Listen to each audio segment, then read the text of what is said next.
Pick number 15, the Falcons select, to prove my point even further, the edge from Georgia, Jalon Walker. Atlanta, this pick, okay, Jalon Walker, I'm fine. You go back down in the draft to the 26th pick, they traded back up into the first round to get James Pearce Jr., the edge from Tennessee. So I understand the Falcons saying, hey, we have had no edge rushers. We've had no pressure. We can't pressure the quarterback. We're double dipping in this draft. We're going for it. One of them's bound to hit. The problem is they gave up a first-round pick for next year to move up to 26.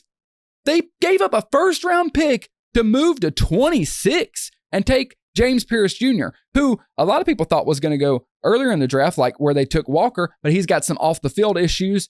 I'm okay with them taking a flyer on him, but giving up a first for him, this is just the typical Falcons where it feels like they don't really see the forest for the trees, man. Here's some facts that may change your mind, okay? The Falcons totaled 31 sacks last year. That was the second fewest in the NFL. They also haven't had a player with 10 or more sacks since 2016, which was Vic Beasley. So my point to this is, yeah, they stacked that rush, but if it pays off, nobody's going to be mad about it. So I think it's a win-win. If they completely fail and they're awful edge rushers, which, by the way, not typical of any Georgia player, just speaking of this one in particular, I think that they have a good shot at this being some good picks. If they can end the season somewhere in the mid-range of total sacks, they go from second fewest to middle range, it's a win, man, and nobody's going to say anything about this ever again.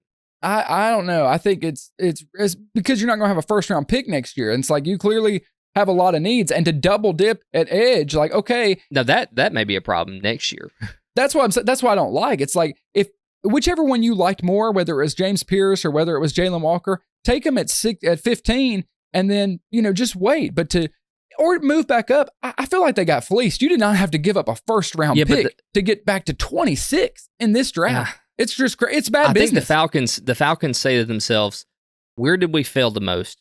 We knew, we saw it time and time again, and correct me if I'm wrong, I'm pretty sure it was last year where the Falcons would get ahead and they would completely blow their lead because their defense couldn't keep up. So, I acknowledge it's a huge need. Yeah. If this is their weakest link, and they think that they have a franchise guy, and they think that at quarterback, and they think they have a franchise guy at running back, then why not stack the defense up? Because, if that's your weakest link and you think you have franchise momentum building, because next year's a better class, and the player you could have got next year with that first round pick you gave up is probably better than the player you got. We'll see. Maybe I see where it all works out with Pearce. I'm being devil's advocate here. Yeah, no, fair. It's just hefty price.